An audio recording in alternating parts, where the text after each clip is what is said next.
Hey everyone, what's up?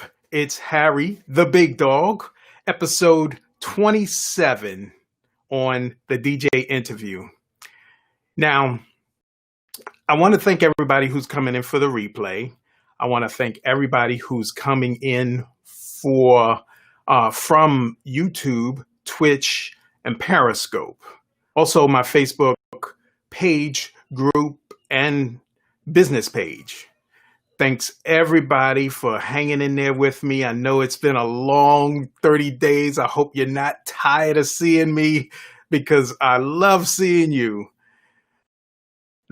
Let's bring on our next guest. He is representing two areas, one in Brooklyn and one North Carolina. Let's bring in DJ Bloc. What's going on, sir? What's up, man? What's going on? I am chilling, taking it easy on this hot day in Virginia. That's what's up.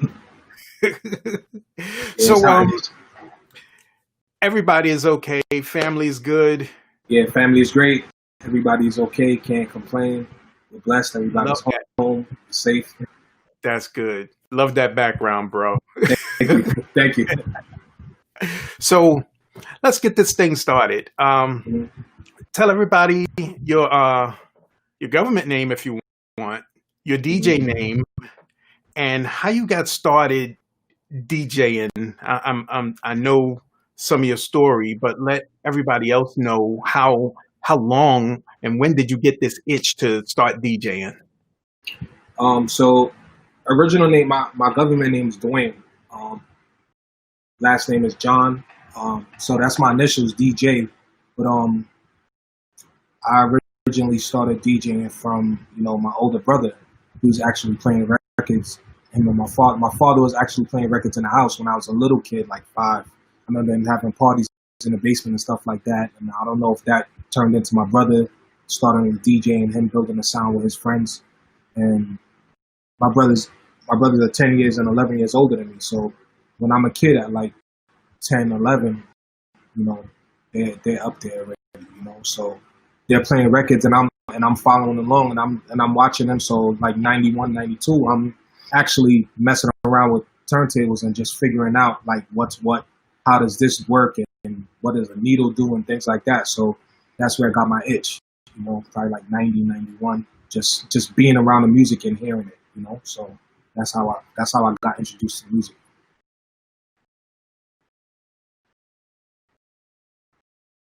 I can't hear you. Sorry about that. Yeah, How old were you back in 91? I was 11. 11 years old. 91, I mean, it really depends, right? So I was born in 79, right? So 91, I'm like 10 years old until December, right? I'm turning 11 December 12th of 91, wow. Right? So I'm 10 actually through the whole year, and then I'm 11 in December, and then it's 92. So I'm a little kid, man, but I'm like just loving the way that music is sounding and turntables and amplifiers and speakers and all that. So that was my introduction. Yeah, man. Shout out to Hugh. Hugh's checking in. Shout out to DJ So Lovely. Happy birthday, DJ So Lovely.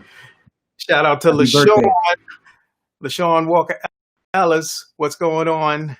So you're 11 years old now, and you're getting into this world. You are in this world.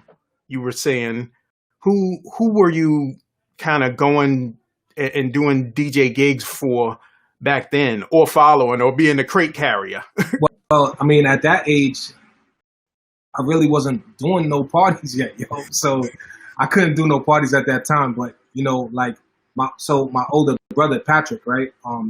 Him and Sammy, and they were good friends with international DJ Tommy Lee. So they all boys. They all grew up together, and like as my brother had his sound system upstairs in the bedroom, and then he moved downstairs to the basement, and that's when they started to grow the sound system, and that's when I started to like actually, when they're not home, just just go downstairs and mess with records and start playing it. And like, as they used to be in the house just DJing, I'm listening and figuring out how to count bars and how to mix, be on time and things like that. And they would always show me, you know, so I'm like, you know, like a kid, you're a sponge, right? You're just watching and you're learning, listening to how they talk on the microphone and them doing block parties and bring it. Because remember, this is 91, 92. You could bring your sound system outside at those days, right? You got your sound system on the block as July 4th weekend or Memorial Day weekend or whatever weekend it was. You just bring your set outside and play music. They looked like the cops were not coming to the neighborhood for just because you're playing music, right? So that was like my introduction, like them playing on block parties and stuff like that, and actually letting me starting to play and them figuring out like Little Dwayne can play music, you know, because that's what they just used to call me, Little Dwayne. I didn't even have a DJ name, right? So that's how it started. So when did DJ Bloc come into play?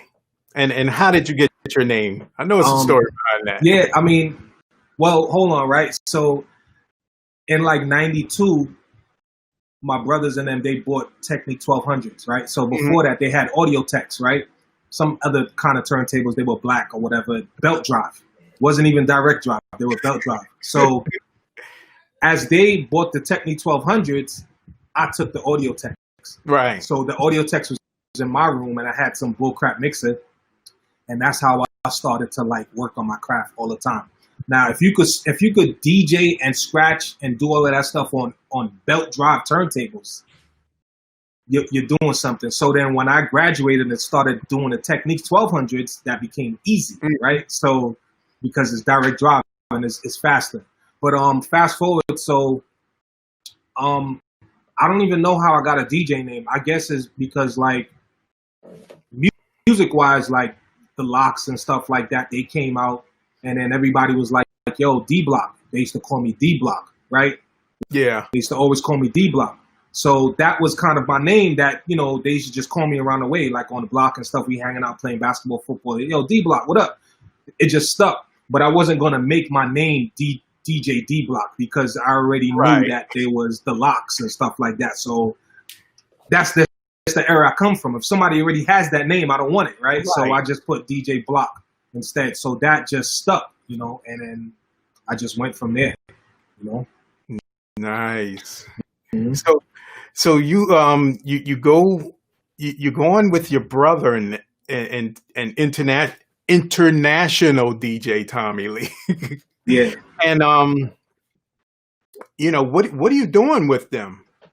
Are you carrying crates, man? Just actually just being around, right? Like any kind of party that they could take me to at a young age, I'm going, right? So and I'm not even getting in clubs at this time, right? This is like 93, 94, 95. I'm not even getting in clubs, right? Because I'm 94, I'm 14. 95, I'm 15. I'm just getting into high school, right? So actually they build a sound system, right? So at that time, I'm heavily thrown into reggae music, right? So my family is Caribbean, but I'm heavily thrown into Caribbean music. So I'm around sound systems. I'm going to school. I got my Walkman. I'm listening to sound systems play music, right? Addie's, Stone Love, all these big sounds, right? So I'm listening to the way that they're critiquing and attacking the crowd, the way that they're playing music. But at this time, there isn't much visual, right? So everything is going off of your mind, thinking like how the crowd is reacting by listening to the crowd from the reaction of the records that they're playing. Because back in the days, it's like if somebody take the block party, you're hearing the crowd, right? Same thing. So that's how I'm building my mind. So to me, I'm blind DJing in my mind, like, oh, this will work, that will work, until I actually started doing it, right? And seeing the crowd reaction from when you're actually playing music. So like some of my biggest parties, like playing, because I'm in high school. I went to Western House High School in Brooklyn. So I actually got my brothers and them the gig to play at my high school party, right? Okay. So, and they let me play, right? So, because they're like, yo, he's the young one. He understands the young kids. Mind you, they 20-something at this time. I'm 15, 16 in high school. They're like, yo, Dwayne, play the music. So I'm playing DMX, Jay-Z, all of this stuff at that age. and this is vinyl, right? We're playing records. Yeah. And I'll never forget, Get At Me Dog was like one of the biggest records that I played, and it turned the party crazy. This is 96, right? And but I'm nervous. But at the same time, I'm just playing, right? And then moved on from there, doing John Jay college parties and stuff like that. And this is in the 90s, 96, 97. I'll never forget the first time I'm playing at John Jay, and I'm putting the record on a turntable, and my hand is shaking. I'm shaking and because the crowd is waiting, right? And everybody with the nerves. Yeah, that's part of it, right? So that's where it started from. It started from there. Did you eventually calm down? Yeah. After the first record, after I put the record on and I seen the crowd just like, they don't even care that it's you. They're just like, yo, that's the song that I want to hear, right? And it's just, from there I'm going. Like, it doesn't even matter, right? I'm just playing. So the natural instincts of playing music all the time takes over. Right. So you're living in Brooklyn now. You don't live in Brooklyn no more, and we'll get to that. But yeah. I'm in Charlotte now, but I'm from Brooklyn. Yeah. You're living in Brooklyn, but Tommy Lee's from the Bronx. So right. Are you doing a lot more parties after you get in high school? Are they all in Brooklyn or the Bronx or different boroughs? Nah, they mostly in Brooklyn. Like mostly Brooklyn. I'm doing like house parties and stuff like that around the way. And at this time, I believe I started buying my own records at this time, but I'm buying 45s, right? Because 45s is like $2 at this age, right? So I'm making my little sneaker box with 45s, right? And I'll never forget this day. I don't even think I was supposed to go, right? Yeah, I see it. You see, I got a few up on the wall right there. On the wall. So at this time, I don't even think I was supposed to be out this night. I think I snuck out the crib, right? And I have my box of 45. I gotta be like 16, right? Because mind you, I'm 16. You know, your parents, you in Brooklyn, they're like, yo, come in the house. This is 96. Streets is real, right? So all I know, I went to like Caton and like Flatbush or something on 21st, and I'm playing in somebody's house. Somebody's having a birthday party, and it's like, yo, Dwayne, bring your records. You know, no flyer, nothing, like, yo, just come through and play. You know, and they got some turntables or whatever, and I just went and played. All I know, I'm playing mad reggae 45s, Beanie Man, and all type of people like that, and I'm just going. Like, and then I play until I run out of my songs. And after that, it's time to go, and I go back home, right? But I might have been 15. I don't even know, right? I just know it was a long time ago, and I wasn't supposed to be outside. Oh, that is crazy. So, you know, you're coming in at the tail end of the vinyl era. And then eventually, in the late 90s, early 2000s, you know, a lot of companies stopped making records because your CDs are coming into play now. So during the time you was talking about 96, so 96 to 2000, 2001, where are you? Still playing records because I wasn't moving into CD era, right, as of yet. So 98, 99, I think I played at, actually, International DJ Tommy Lee reminded me the other day that I played at his party in, what was that, maybe 99 or 2000, somewhere in Manhattan, right? I don't even remember, right? I don't even remember. It's been so many, I'm not trying to toot my horn or anything, but it's 20 years ago, right? Yeah. 21 years ago. For real. And I played at his party, and we're still playing vinyl. We're still playing records at that time. But you got to also remember, the whole 90s that I'm growing up, I'm playing majority of reggae, right? Mm-hmm. It's a reggae sound system, but we have hip hop records because we're in Brooklyn, right? So I'm gradually divvying in and out of the hip hop stuff, right? In the late 90s, early 2000s is when I really started to like buy most of my vinyl records myself, right? So I'm starting to, you know, do my thing, and my boy Will was sponsoring me with a lot of records also from Beat Street, stuff like that. So I'm getting a lot of records from Beat Street downtown, and I'm buying all my reggae records at Super Power and Barry in Brooklyn. But I'm blending it together, and that's how I'm starting to form my own self. So at that time, my brothers and them, they're really stopping playing music. This is like 2001. They're not really doing it no more. And then that's when the CD era started to take over. Nice. We got DJ P Nice checking in. We got DJ Howie D checking in. We got Chris Gloss checking in. What's up, guys? So what's up, fellas? You never got into the CDs. No, I actually did, right? Because I had no choice. Yeah. I had no choice. At that time, a lot of labels stopped printing records, right? Mm-hmm. Record labels started going down. There's no more records. And at that time, let me reverse back a little bit. 95, 96, my brother, this is like he buys a computer. Puts a computer in the house, right? So I'm messing on the computer. I'm figuring this out. And I figure out a program called Soundforge. Yep. You might remember that program, right? I do. So that program was the first program that I really started to mess with, where I figure out you can put music on your computer and burn it on CD. Yep.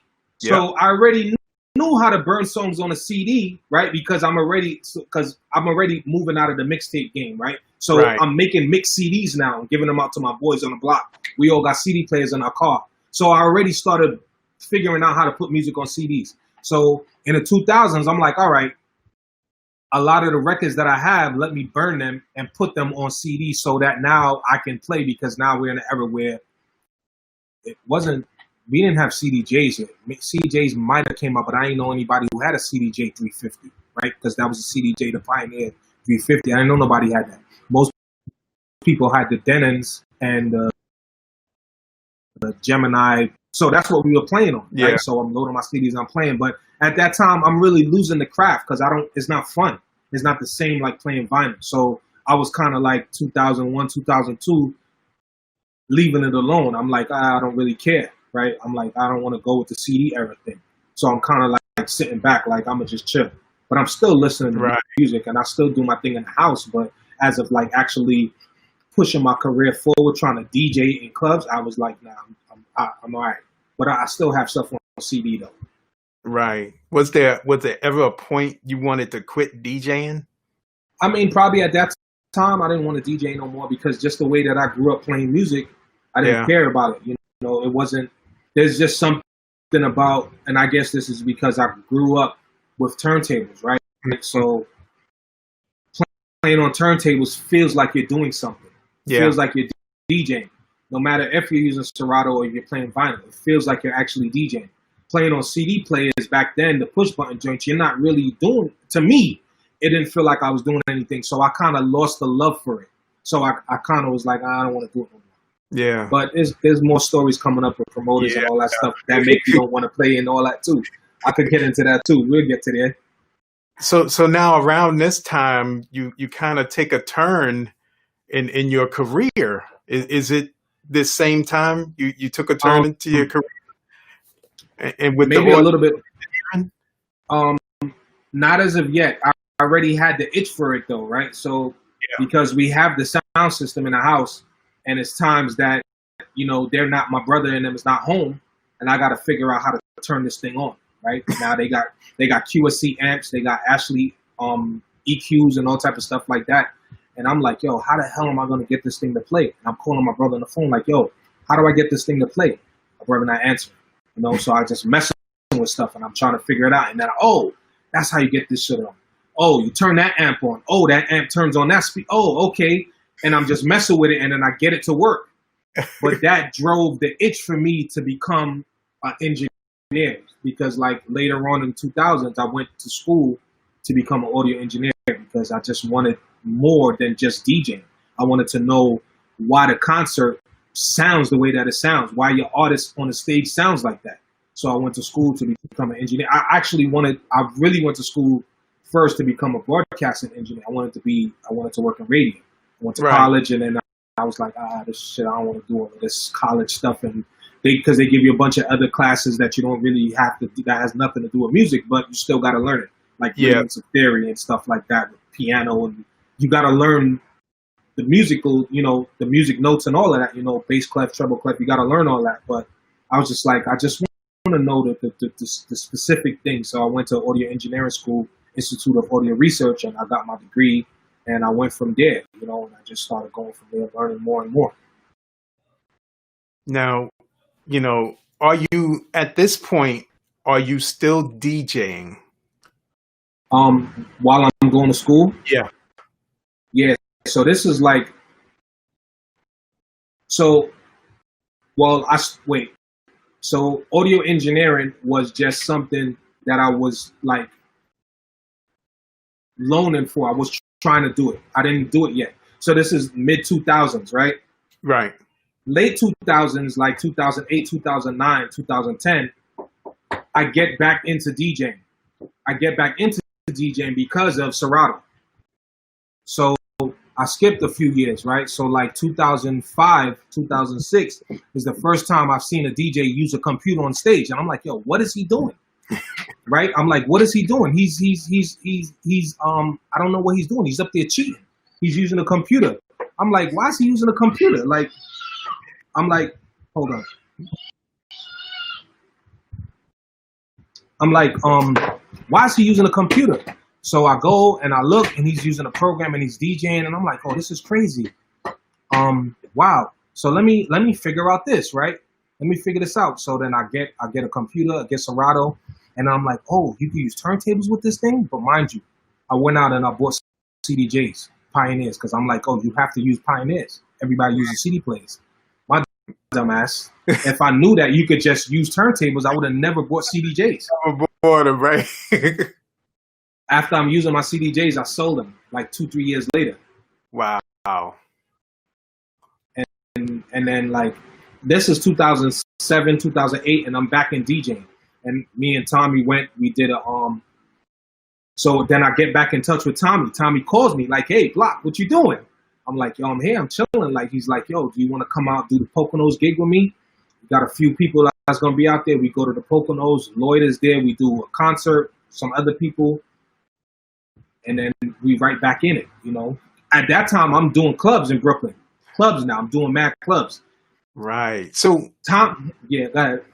When you switched over to digital, how was the learning curve? How long did it take you? We kind of got a running poll here with different time frames. How long did it take you to get comfortable and not worry about bringing vinyl as a backup?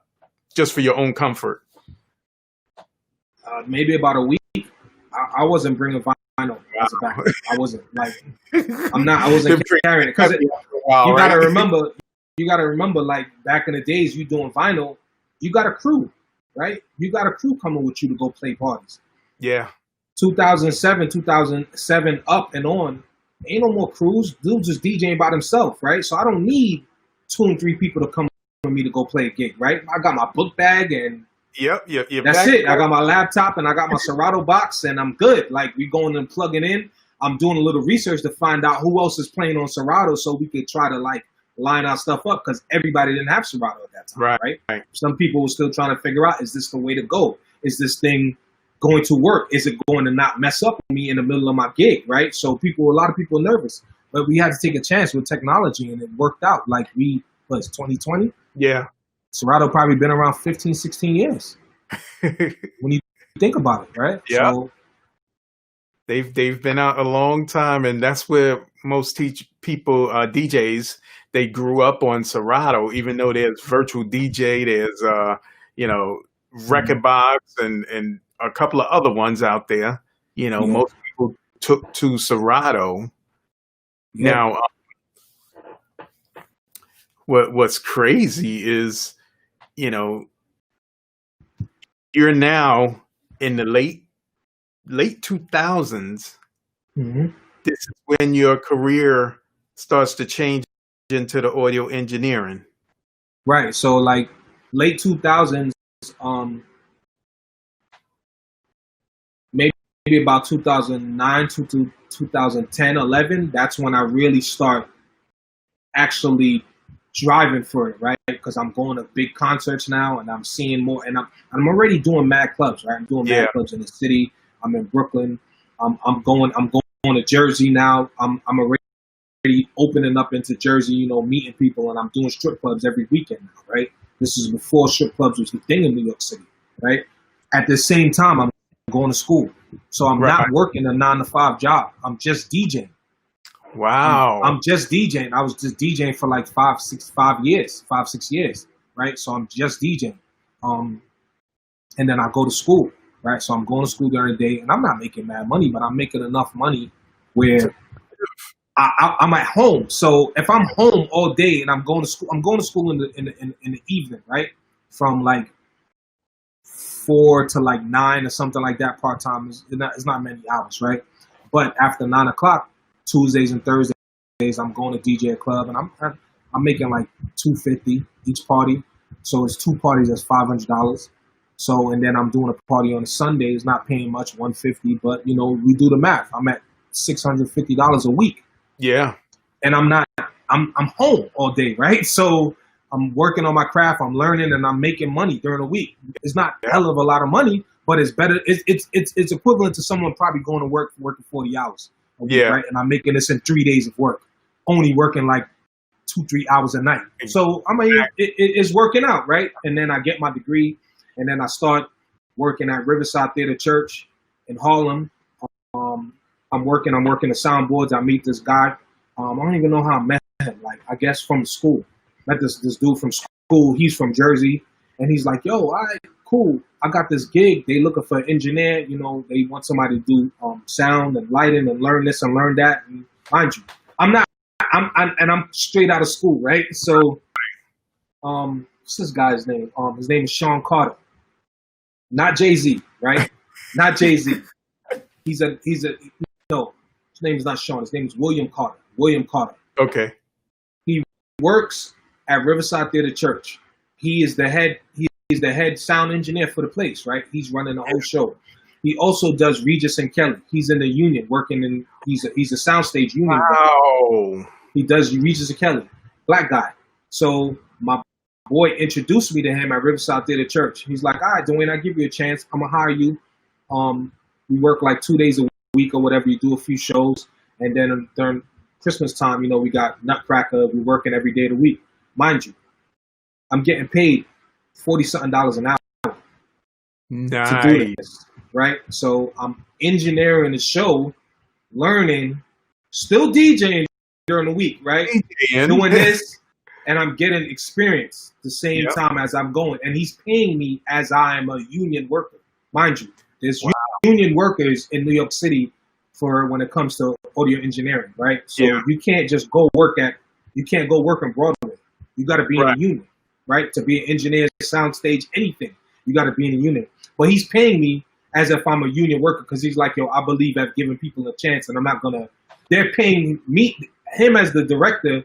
He's getting paid the full wage, so he's like, "Yo, I'm gonna pay my workers the wage they're supposed to get. I'm not gonna give you $20 and then keep, 15 for myself. I'm gonna give you the whole 45, right?" So I'm just like, I appreciate it, and it went from there. And I just kept growing and learning, and started learning audio technician stuff and Cat 5 cables, and I just grew from there. That's why I wanted to bring you on, because I thought your story was so interesting about you're DJing hip hop parties, but you're audio engineering for the Nutcracker. Right. Yeah. That is like two different worlds. Two different worlds. But once you know sound, you can actually do it. And sound is sound. Sound is sound. You got your good sound, you got your bad muffled sound. Right. And that's why I thought your story was so interesting. So now you're audio engineering into the early. This is like 2011, 12. Right, the early 2010s. Right. And then you're still in Brooklyn. Still in Brooklyn. So up until from about 2011, 2012 to 2016-ish, where are you? What else have you done? So now I'm going back and forth between So the crazy thing is, right, I grew up as a sound system player, right? Growing up in Brooklyn, you kind of got to know how to play reggae, right? You got to know how to play reggae and soca music, right? Unless you just straight hip hop or something else, right? So me, I feel like I have best of both worlds, right? So like when it comes to Caribbean music, that's in my blood. I can play that with my eyes closed, right? It comes as second nature. Hip hop also, right? Because I'm born and raised in Brooklyn, right? So, man, I grew up listening to Funk Flex, Red Alert, you know, Mr. C, everybody on the radio, Enough, and I'm dreaming like, yo, I want to get on Hot 97, right? But everybody can't get on Hot 97, right? But so I learned how to play hip hop. But in 2012, 2013, I'm not even doing any more reggae parties like that. I'm doing strictly strip clubs. So now I'm transitioning from playing reggae music to playing straight hip hop parties for 2-3 hours of straight hip hop. Right. Right. So mind you, I'm playing at Jersey Girls. Like First Lady L, if she's watching, I'll never forget she gave me a chance. Right. I'm also DJing on the radio. I'm DJing for DTF Radio in New York, Brooklyn. Right. It's an internet station. Okay. My show is before her show. So as I'm finishing up my show, she's coming in and sitting in the station and she's hearing me play. Mm-hmm. So and our show was on a Thursday. Her show was at like 8 o'clock or 9 o'clock, and I'm finishing up. So one day she was like, yo, Bloc, where you from? I'm like, I'm from Brooklyn. She was like, yo, I got a party in Jersey. I want you to come through. I'm like, all right, cool. I'll come through. Mind you, I'm thinking she just like, yo, come through and hang out. She's like, no, Bloc, I want you to play. I hear you playing here. You could do it. I'm like, yo. I'm like, what? I'm like, I never DJed a strip club before, right? Never DJed a strip club. But I know how to play hip hop. So I go, she's like, nah, just do you. I hear what you do on the radio. Just play just like that. Just go in. I get there, whole new world. I'm going crazy in the strip club, right? So she gave me the introduction to playing strip clubs. And that party was her and DJ Envy. DJ Envy and me and Envy was on the flyer. Envy never played. I played every Sunday, right? This was the #1 Sunday running spot in New York, tri-state area. Right. I'm playing. Shout out to Envy, you know, it's my dude or whatever. But I'm playing and I'm killing the parties. And that's how I started getting introduced to DJ Camilo and Bobby Trends, because they hearing me play. And now and she's a big promoter. So she has Sus One coming to play on parties and I'm opening up and they hearing me. And that's how I started growing as a DJ up until to now. You know what I'm saying? So she was a big help for my career on the hip hop side of things. So and I'm now 2012. I'm still doing a little bit of reggae parties like Carnival in Miami. I'm flying to Miami in October, and I'm doing soca parties and reggae parties and stuff like that. And I never forget one of my boys. He had a party in Miami one year. He was like, "Yo, Bloc, I want you to come play at this party." I'm like, "All right, cool." I come out there, and I'm thinking, he's like, "Yo, this is a pop party, yo, pop and house music." I'm like, "All right, cool, I got it." He's like, "You sure you got it?" I'm like, "I got it." I gets on, fuck the party up. This is a horror story. No, I didn't mess up. No, I mean, oh, when I say fuck it up, I tore it up, tore it down. The picture, it's still on YouTube right now, right? And I'm playing. He's like, "Yo, Bloc, I didn't know you could handle this club like this because it's mad white. It's, you know how Vegas parties is. That's how I was in Miami at that time. Yeah. But I'm at home and I'm a DJ. I practice playing pop music and dance music and stuff like that. Just you never know when you got to play it. And I played it, killed the party. And he was another person who put me onto a lot of parties, doing Canal Room in the city, in Manhattan and stuff like that. And that's how I started growing. And then I started doing parties. One of my boys, and this is like 2014, 2015 going. Then I have a couple of my boys moved to LA. They brought me out to LA, played in a few parties out there. Houston, my boy DJ Alamo, Coalition DJs. And that's how I started moving around, you know, DC and all that. So I started from there. So one question about the strip club era, your time there. You have a girlfriend, fiance, married? I'm married already. Okay. How did she handle that? Because, you know, some people are not, you know, able to handle it or think, you know, something's going on. How did you guys communicate? So my wife is a super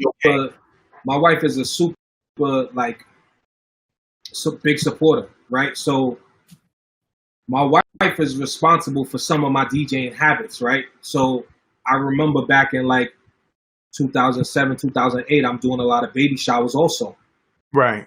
right? I'm doing a lot, and my wife is like, yo, like, excuse my language, she's like, yo, why the F you keep doing these baby showers? Like, you better than that. And I'm like, what? I'm like, she's like, yo, I hear you playing in these parties. Like, you way more talented than a baby shower. Not to say anybody is wrong with doing a baby shower, but she's like, yo, go out there, go. Like, and once you have somebody at home like that that's pushing you forward, it's like sky's the limit, right? So my wife is always supportive of me being a DJ. So when I got to the strip club, it was never a problem where she felt like I'm doing something. And I'm in the strip club 3 nights a week, right? Yeah. And I'm around strippers, and I get the understanding of how their mindsets are, right? But my wife is super supportive because she trusts me and she know that I'm bringing home the bread. You know what I'm saying? I'm bringing home money, but my wife is working, but I'm bringing home money. And obviously, if he's bringing home money, he's not doing something stupid. You know, if he's coming home and he's like, yo, I lost my money or I don't got the money, then she could start thinking something crazy. Like, what he out there doing? But I was never into any of that because I'm there with them and I see that it's a business for them. For some dudes, they coming in there and they looking for that fantasy and they paying these girls to entertain them. And my job is being part of the music. And they respect me. They like, yo, Bloc, make sure you play the song. I got you. I'll throw you something. And I'm like, yo, I'm good. But they still throw me a couple dollars every week, whatever, just because I'm making them money. And they walking out there with $2,000-3,000 and going home. So I'm going home too at the end of the night. You feel me? So my wife was super supportive of that. She never gave me any issues with that. That's good. And it's very important to have a support system at home because if you DJing and you stressed out about how people gonna think when you get home or the argument you may have, you're not gonna be, your mind is gonna be off, and you don't be as good as you can. So I thought that was important to reiterate. So now we're at the end of 2015. What's going on now? Because I know you're getting a transition. 2015, so mind you, my family is growing. 2015, so I have, as I'm growing up, so I'm 22, let me run it back a little bit. 22 in 2002, I have my daughter, my first daughter. Then me and mom didn't work out. You know, my daughter's with me or whatever. And then I meet my wife. She has a daughter, so we have 2 together, and then we have another one. 3 kids in the house, 3 girls. Then 2012, we have another child, another daughter. 4 kids at this time, right? We're still in Brooklyn. 2015, my wife is pregnant again. She's pregnant with my son. Right. So this is my first son, right? I only have girls in the house, 4 girls. My first son is coming 2015, and I'm still doing parties or whatever like that. But I'm just like, at this point, I don't really care. I mean, 2015, I'm DJing every Friday, actually, for 2 years now, right? My boy put me on to, me and him, we started a party. It's called Weekend Warm Up 333. They still do it in Brooklyn to this day. He has me playing this party every Friday in Brooklyn. It's growing. It gets really big. But I'm to the point where I'm getting tired, right? So I'm DJing from like 92, 93 going up, and it's 2015, right? So I put in some years, but the music game is changing. It's in the same, reggae isn't the same. I'm just like, I don't care. But then my wife has a son, and then at that point I'm like, she has him. He was born in December just like me. 2015 December, then 2016 I'm like, yo, I really don't want my son to grow up here, because I was fortunate enough to make it out with him, no problems. And I'm like, yo, I don't really want my son to grow up here. My daughter's about to go to high school the next fall. I'm like, let's make a transition. Where I go to Charlotte, my wife goes to Charlotte to do an event, and then I figured out my boy lived there, and I went to visit, and then I was just like 16. 4 months later, we moved to Charlotte. Wow. So you make the transition to Charlotte. Yep. You get there when? I get there July. I think I might have moved July 6th, something like that. Of what year? Of 2016. 2016. Yeah. Okay. Like the first week of July, I moved out here. So now, are you still actively DJing? Are you still getting gigs and going places, or you're kind of family? Well, right now? A lot of 2014, 2015, I was doing a lot of traveling, DJing, right? LA, Houston, DC, Miami, flying back and forth. So then 2016, when I moved to Charlotte, I'm still DJing in Brooklyn. I'm going back Okay, to so Brooklyn to you're DJ. taking that trip back and forth, I'm driving flying. or No, flying? I'm flying back. I got the connects with the flights, right? So I'm flying back. I'm doing my Friday gig, coming back home. I get tired of it. I'm just like, yo, I don't feel like flying back, leaving my family, stuff like that. That travel sometimes can be a killer. Yeah, and I actually start. Was I getting gigs out here yet? Maybe one or two, but it wasn't really hard for me to get gigs because I knew a few people and like the reggae community and DJs from Brooklyn. We kind of figure out a way to have connections with the people everywhere. Like there's somebody from Brooklyn everywhere, right? Right. No. There's somebody from Brooklyn every city you go to, right? And if you're a DC, it's a little bit more easy for you to network and move around and talk to other people. So one of my buddies in Brooklyn, On Track Disco, who I used to play with a lot, his cousin lives in Charlotte. So he's doing parties out here. And I see the same name in Charlotte. I'm like, yo, On Track. I'll call him. I'm like, yo, you in Charlotte? He was like, oh, nah, that's my cousin. I'm like, that's your cousin? All right. So I link up with him. He's doing parties. But I'm not playing on the parties yet. I'm just coming around, right? And then I'm going to parties and I'm meeting people. I'm getting booked for corporate events though, right? Because like, what am I using? What is this app called? I forgot the name of that app, yo, where you can put your DJ information up there and people can book you. Thumbtack. I'm using Thumbtack. So I'm getting corporate gigs, right? But I'm also working now, right? Because I'm in a new city. So I have to have a 9 to 5. So I'm working as an audio. I'm not doing audio engineering. I'm doing audio visual technician work because it all falls in the same line. So I can go both ways. So I'm doing technician work and then I'm working, traveling, working. So my first weekend I'm in my family. We move into our house. The next weekend I'm in South Carolina for a week, away from my family. So I'm helping. So the company that I'm working for, they're doing the sound. But in the South, churches are much bigger than churches in New York, right? Yeah. They're like these mega churches. So they're building mega churches, but what does the church need? Sound systems. So I'm in there helping build the sound system for the church. So that's what the company that I was working with does.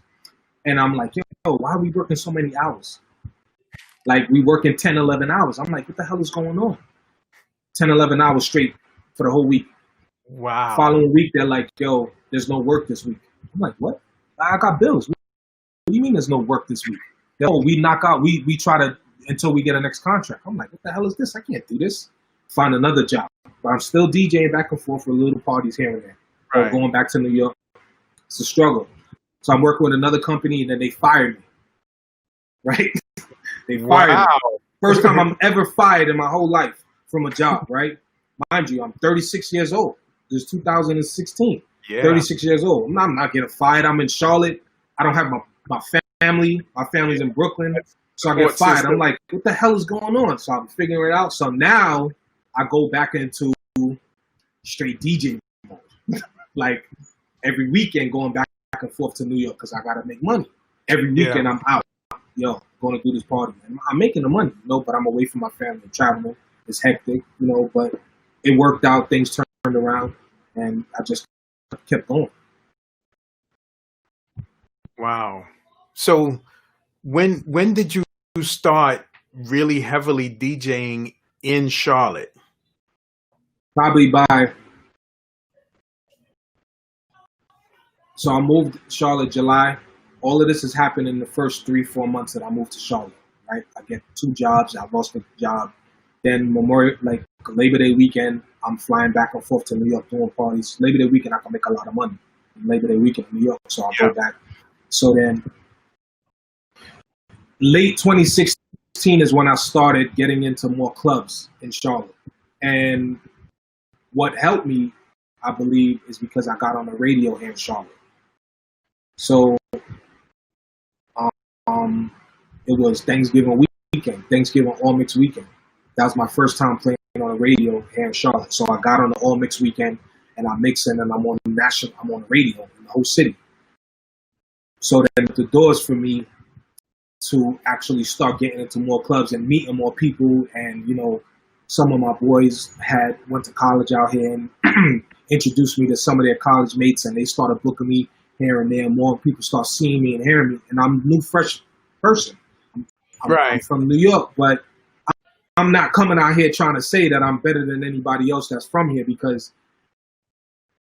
in Charlotte, it's a total different kind of hip hop scene. Yeah. And I had to learn that. I had to learn that hip hop, right? Like, I'm coming out here in 2015. I already know about the baby, right? Because I know about the baby from 2015, but he's baby Jesus at this time, not the baby. He's baby Jesus. And like, no shade on Charlotte, but Charlotte really isn't on the map yet when it comes to hip hop. Hip hop, they're on the map now. People checking for artists in Charlotte, but at that time, nobody's really checking. But the hip hop artists that they're playing in the clubs, I don't know them. Right. So I'm in the club and I'm standing, I'm like, yo, what the fuck is this they playing? You know, so I had to figure it out and learn, like, yo, I can't come out here playing only Jeezy and T.I. from ATL and you know, and I can't play, like, they want to hear the B-side hip hop rap. You know what I'm saying? Like, they want to hear they artists, and I had to figure out and learn it. But, you know, as I'm able to maneuver through music and play reggae, hip hop, and I'm a fast learner when it comes to music. So that's how I was able to finagle my way and continue playing. And every year I just grew and grew more up until now. But nobody's playing in clubs right now. But, you know, last 2019, 2020, I was booked 2-3 times a month, you know, playing parties, you know. And I wanted people to hear that you only are there and in, you know, for a few months before you get on the radio in another state, a brand new state. That's New York hustle right there. Yeah. And good networking. And networking. It's networking and just taking a chance and just being like, fuck it. They say yes, they say no. One or the other, right? And mind you, from 2014, I didn't even say this, I'm actually playing on Sirius XM. Wow. So I also do Sirius XM, the Joint 42, which is the Caribbean radio station, right? So they have dancehall Saturday night. Every Saturday, they have a rotation of DJs playing dancehall music. And I've been doing that since 2014. And you're still actively doing it? Actively doing it, right? So that's on my resume. I appreciate it. Thank you.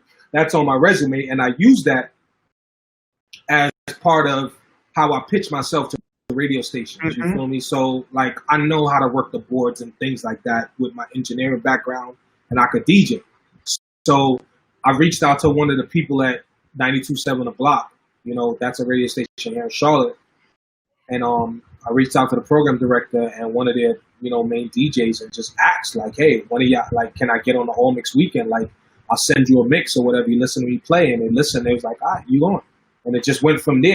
You know, I built a relationship, went out, checked a few of the DJs, met them in a club and stuff like that. And you just keep going from there. Right. And what type of music are they playing out there? Their style of music or the reggae soca? What are they? On the radio station, 92.7 The Bloc, it's strictly hip hop. Okay. It's strictly hip hop, but I mean, like, on an All Mix weekend, the Caribbean community is growing in Charlotte, right? It's growing. They have carnival and all that stuff is growing. So I'm a part of that circle also. But on 92.7, you know, and at this time, Afrobeats is taking over, right? Afrobeats is growing hella big. So Afrobeats, soca, and reggae sounds the same to someone who doesn't really know the difference between all three. Right. So me, as a DJ, every set that I play, I figure out a way to play some reggae music in my set, you know, because I love reggae music along with hip hop. So on 92.7, they give me 2 slots. You got 2 30-minute slots. They figure out how they want to break up those slots. If they want to play it 30 minutes to an hour straight, or they give you 30 minutes and a commercial break and another 30 minutes later. So in one of my sets, I figure out how to throw some Afro beats and reggae in it. So that's how I do it. Nice. And like I said, I wanted people to hear this because you used your influence, your resume, your Right. networking skills, and everything to get on the radio, Right. which propelled you to other things. Hmm. Everything is shut down now, but you were Yeah. saying that you're getting two and three a month, and I'm sure they're Hmm. not the $150 ones anymore. No, well, all right. Now let's slow down, right? Because like in New York, yeah, I'm making way more money, right? But now out here, the money isn't as good as New York, and the hustle is right. So now with me, as I'm hustling as in a party, remember parties is finishing at 2 o'clock. Charlotte Right, parties in New York finish at 4 or 5. So in New York, I could do 2, 3 parties. So I could take less money on a party because I can do 2 parties in one night, right. right? So even if I take 200, 250, I could make 500, 400 in one night doing 2 parties, right? And that's on the low end in New York. Charlotte, I can't make that much on because I can't do 2 parties, really, right? Unless I'm doing from 9 to 12 and then leaving. Nobody wants to pay you to come to play from 12 to 2.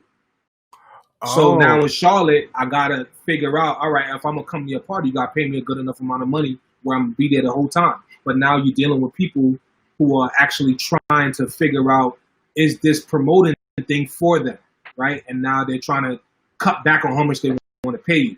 So that's a whole new struggle now, right? I can't come to oh, Charlotte and charge what I really want to charge, right? So God. now I gotta be like, okay, I'm gonna charge you less, but I'm gonna do your party and I'm gonna shut it down. So now somebody else in the party gonna hear me. They're gonna book me for their party next week. But mind you, I'm also in Charlotte. So now 2017, 2018, I figure out one of my boys know one of the dudes who own one of the number 1 clubs here in Charlotte called Stats, Okay. right? Stats is a big club here in Charlotte. The dudes who own it from New York. I figured out one of my boys knew him, went to college with him. He's like, yo, Bloc, come through. I got you. I want to hear you play. I come play, and I'm there all the time. Then we was doing a Wednesday. It's called R&B Wednesdays. We've been doing it for a year and a half. Right now, Okay. the pandemic happened, so right now nobody's really doing parties. So who's hosting that party? Sunshine Anderson. So Wow. Sunshine Anderson, because Sunshine Anderson is from Charlotte, right? So Okay. I get introduced to her, and we have a live band. So the live band is there, and I'm on the stage with the live band DJing, and it's an R&B Wednesdays type thing. So they have artists who can sing come in, not no karaoke shit, right? Real R&B artists, because Sunshine Anderson is hosting it, and she's singing Yes. every week or whatever, or introducing good artists. So now you're singing with a live band.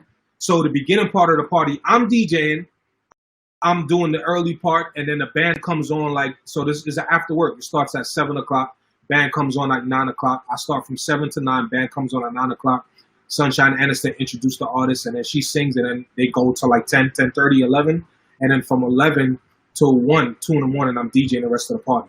We're doing this a year and a half. Wow. So not until the pandemic happens, it stops. So I'm booked every Wednesday for a year and a half. Every Wednesday. And then this is a strictly hip hop club. And then they Yeah. have like Biz Markie come down, Kid Capri, and then they got me opening up for Kid Capri and certain people like that. Nice. And then I'm doing other parties too. Like they do reggae parties, they bring Massive B, Bobby Condas, stuff like that come from New York, and I'm on those parties. So I've been growing more and more in Charlotte. So more and more people have been seeing me and be like, yo, yeah, put Bloc on the party. Bloc is good. You can play hip hop, reggae, soca, whatever. And I'm really versatile when it comes to music. So I Yeah. can play all of those genres very well. So that's how I've been growing. So 2020 right now, that's what I was doing. And then getting parties on the weekend too. But now we all stopped. We're just doing DJing online. Are you actively streaming? Yeah. When we were first home, like March, I mean, I did a live yesterday. I was doing lives twice a week. Now I'm Hmm. doing it once a week or whatever, once every other week now. I've kind of slowed down a little bit now, but I'm booked for a corporate event, Zoom in August. Like I got booked like a month and a half ago for a corporate event on Zoom. I got to do a Zoom party. Things are opening up, but it's a different kind of world. But yeah, I'm streaming too. There's my little Yeah. setup right here. Before this virus happened, were you streaming? I would go live once in a while on Wednesdays when I'm in the club. Not for a very long time, maybe 20, 30 minutes, Yeah. but not to the point where we actually are trying to do it now, right? So I'll put my phone up and I go live and I'm getting people will check it out. Oh, that party look dope. Where you at? I'm in Charlotte. Boom. People, a lot of my followers on Instagram and Twitter and stuff like that is still in New York, right? So Yeah. I check my algorithms and stuff, and the majority of people are still in New York. And a lot of people still thought I was living in New York, So, but it is what it is. So. And I asked that because I personally think that streaming is going to be here when stuff opens back up because people are not going to trust. So if you are streaming and you're doing it your best and you're getting Zoom parties and stuff like that, I think that's going to happen. And the person that capitalizes on that is really going to, you can be right here, right home where you are, turn around, play, maybe face your camera a different way or turn your equipment a different way. I don't know if you have a controller or not, but and do everything and don't have to pack and go nowhere. Yeah, that's the new wave. I feel like that a lot of people are, reluctant to going out, because right now in Charlotte, spots are opening back up. A lot of the spots have outdoor spaces and, they have parties going on. You got to be outside, but streaming is going to be there for a lot of people who don't have the ability to go out and play in clubs. Yeah. Right? Because you have to know promoters to play in a club. And everybody doesn't have those connections, right? That's a whole totally different world, right? Yep. You kind of got to grow with promoters or have some type of trust. They got to trust you to let you put you on a party. Ain't no promoter going to take a chance with you and they feel they're going to lose money. It's just a business, right? So there's people who can stream online, and then Mixcloud is turning over a new leaf where you're going to and they opened up the door where you can, people can pay you on Mixcloud after they dropped the official version. Oh, so really? The doors is because right now you got to DJ through Mixcloud as a beta version, but you got to use OBS, right? So Instagram and Twitch is cool, but Instagram, they cutting you off. They're not going to let you, play music. It's just a business, right? A lot of DJs, they complain about it, and I explain this to a lot of my friends. You got to understand, it's a business. Instagram is not in the business of DJs playing music on their platform. That's not how they make money. They don't care, people, they should let DJs rock out. Yeah, we feel that way, but as a business, why would they do that for us? They're not making the bulk of their money from DJs. They're making the bulk of their money from advertisements. So if me and you was going on Instagram and we're playing music and they getting a kickback from the labels, what do you think they're going to do? They're going to cut you off, right? I'm not going to pay that kickback money just to let you play music on there illegally. It's logic, right? You know what I'm saying? So you can't really think that they're going to let that allow that for long. Twitch lets you play music, but eventually when everybody moves over to Twitch, they're going to stop it too, right? Because they're going to start getting kickbacks, and I've heard they started already. So you're going to have to go to the Mixcloud. Yeah. I was watching somebody's video on about Twitch on YouTube about, now they're going to start getting cut off and penalized and all of that stuff. It's the same thing with YouTube. It just wasn't big enough yet.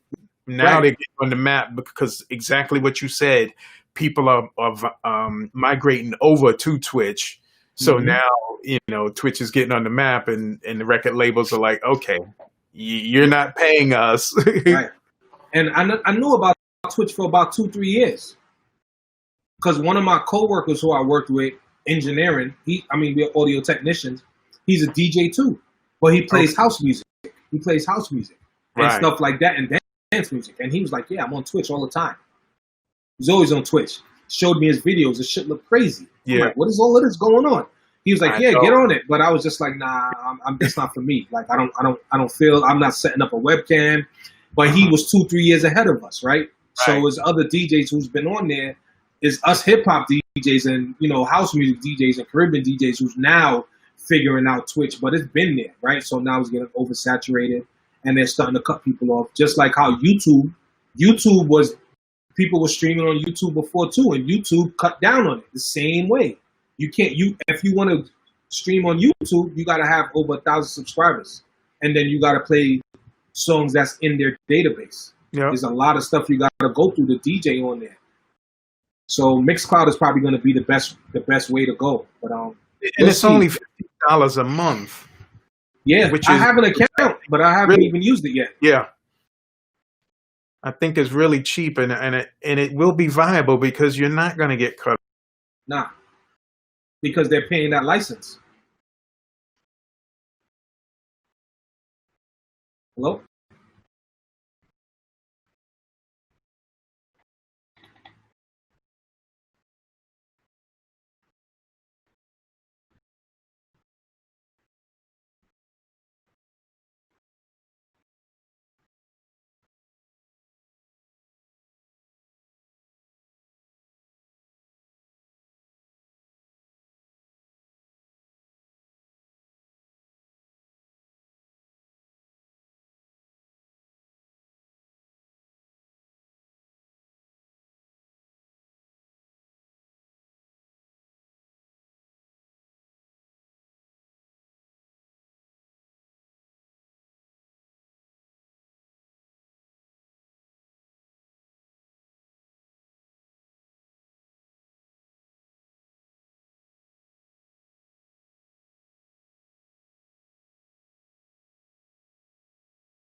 Yep. Yeah.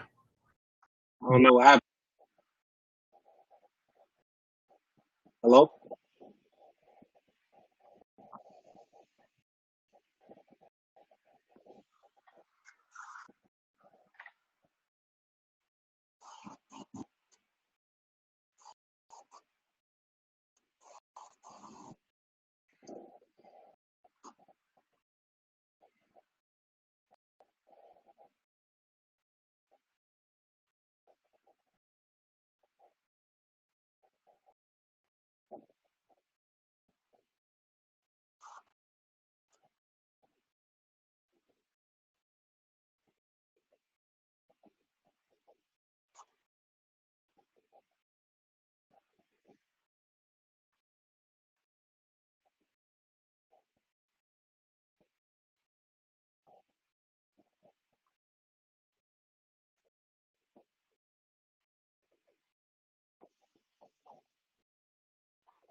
Hello? Yeah. Oh, damn.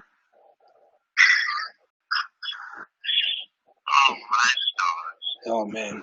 Is it completely off?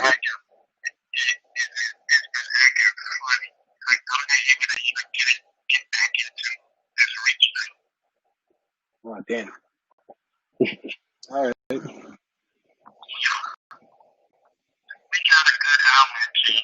Yeah, it was great.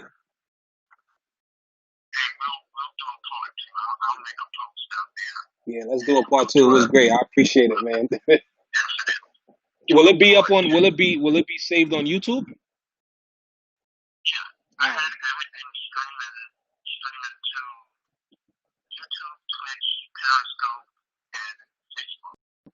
All right, cool.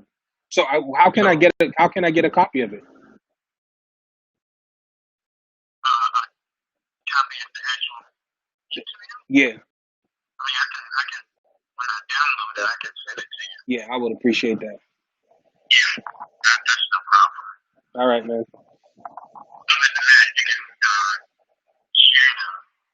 Okay. We was coming to the end too. We was getting ready Yeah. to do a strong close. Nah, it's good, man. We'll do a part 2, man. Yeah, we'll definitely do a part 2. Because this was good. I like that.